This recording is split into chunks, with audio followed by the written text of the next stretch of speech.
झारखंड के लिए बीजेपी ने संकल्प पत्र जारी कर दिया है, वादों का पिटारा खोल दिया है, लेकिन क्या ये संकल्प पत्र बीजेपी के लिए झारखंड में गेम चेंजर साबित होगा? रिपोर्ट देखिए।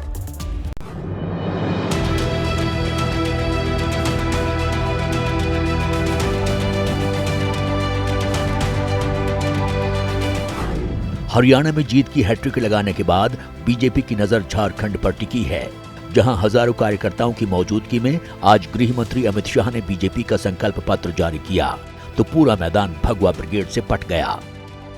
लेकिन जहां एक तरफ बीजेपी ने संकल्प पत्र जारी किया, वहीं दूसरी तरफ अमित शाह ने एक के बाद एक इतने हमले बोले कि झारखंड का सियासी पारा चढ़ा दिया।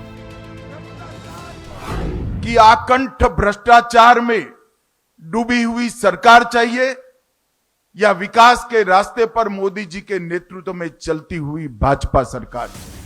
अमित शाह ने पेपर लीक से लेकर जमीन धांधली और घुसपैठ सभी मोर्चे पर हेमंत सोरेन सरकार को निशाने पर लिया।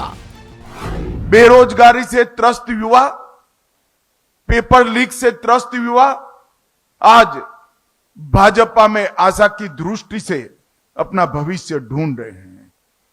कि पूरे देश में सबसे ज्यादा करप्ट सरकार अगर कोई एक प्रदेश में है तो झारखंड में।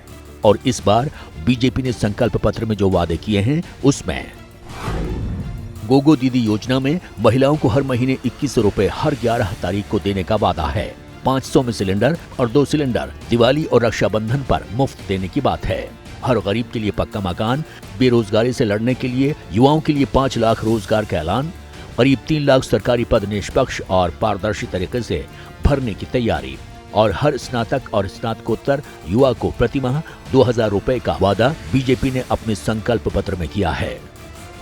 बीजेपी की कोशिश हेमंत सोरेन सरकार के सामने एक बड़ी लाइन खींचने की है। जोहार, प्रणाम।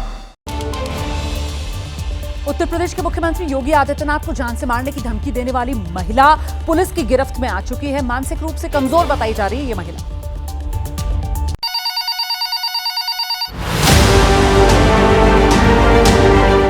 शनिवार को मुंबई कंट्रोल रूम में एक मैसेज आया था जिसमें उत्तर प्रदेश के सीएम योगी आदित्यनाथ को जान से मारने की धमकी दी गई थी। साथ ही ये भी कहा गया था कि अगर 10 दिन के अंदर योगी ने मुख्यमंत्री पद से इस्तीफा नहीं दिया तो बाबा सिद्दीकी जैसा अंजाम होगा। इस धमकी भरे कॉल के बाद पुलिस महकमे में हड़कंप मच गया और यूपी में सीएम आवास के बाहर सुरक्षा बढ़ा दी गई थी। उत्तर प्रदेश के मुख्यमंत्री योगी आदित्यनाथ को जान से मारने की धमकी मुंबई पुलिस को मिली है। इसके बाद जो उत्तर प्रदेश में उनका जो आवास है 5 कालिदास मार्ग, वहां की सुरक्षा व्यवस्था बढ़ा दी गई है। उधर सीएम योगी को मिली धमकी पर राजनीतिक बयानबाजी भी शुरू हो गई थी। उत्तर प्रदेश के मुख्यमंत्री योगी आदित्यनाथ जी ने उत्तर प्रदेश के बड़े बड़े माफियाओं को बिल में दुबकने पर मजबूर कर दिया। ऐसे छुटभैये टाइप के अपराधी जो धमकी देकर के डराने का प्रयत्न कर रहे हैं, इनको भी इनके बिल से खोज करके निकालने का काम उत्तर प्रदेश की पुलिस करेगी। ये स्पष्ट हो गया है, चाहे उत्तर प्रदेश हो या भारत देश हो, सरकार नामक कोई संस्था काम नहीं कर रही है। अपराधी कभी जेल से सरकार चलाते हैं, कभी खुलेआम मुख्यमंत्री को धमकाते हैं। लेकिन अब लंबी चली खोजबीन के बाद मुंबई पुलिस और एटीएस ने मिलकर उस धमकी देने वाले को गिरफ्तार कर लिया है, जो एक महिला है जिसका नाम फातिमा बताया जा रहा है, जो मुंबई के उल्हास नगर की रहने वाली बताई जा रही है और मानसिक रूप से कमजोर है। वायनाड के प्रचार पथ पर कांग्रेस की उम्मीदवार प्रियंका गांधी ने अपनी रफ्तार बढ़ा दी है और बहन की जीत के लिए भाई राहुल गांधी भी उनके साथ साथ नजर आ रही है। प्रियंका गांधी गली, मोहल्लों और बाजारों में जा रही हैं, लोगों से मिल रही हैं। आधी आबादी के बीच चुनावी प्रचार को धार दे रही हैं। वायनाड के अलग अलग इलाकों में सभाओं को संबोधित कर रही हैं। वायनाड के मनंतावाड़ी में प्रियंका गांधी ने केंद्र की मोदी सरकार के साथ केरल की राज्य सरकार पर भी जोरदार हमला बोला। My brother fought hard for the medical college and he also achieved some success, but the facilities that have to be provided there still need to be strengthened and still need to be provided.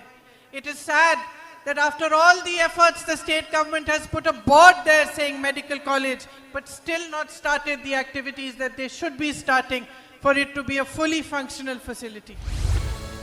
Wayanad की चुनावी सभा में प्रियंका गांधी केरल सरकार और केंद्र सरकार की नीतियों को निशाना बना रही हैं, तो चुनावी दंगल में राहुल गांधी उनके साथ खड़े दिखाई दे रहे हैं। Sometimes I am a little more logical. She is more emotional than me.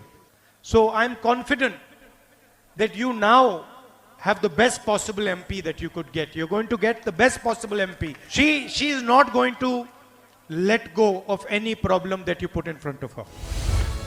Wayanad में 13 नवंबर को वोटिंग होनी है, यानी मतदान में अब सिर्फ 10 दिन का वक्त शेष है। ऐसे में चुनावी पगडंडी में सभी सियासी दलों की रफ्तार तेज है।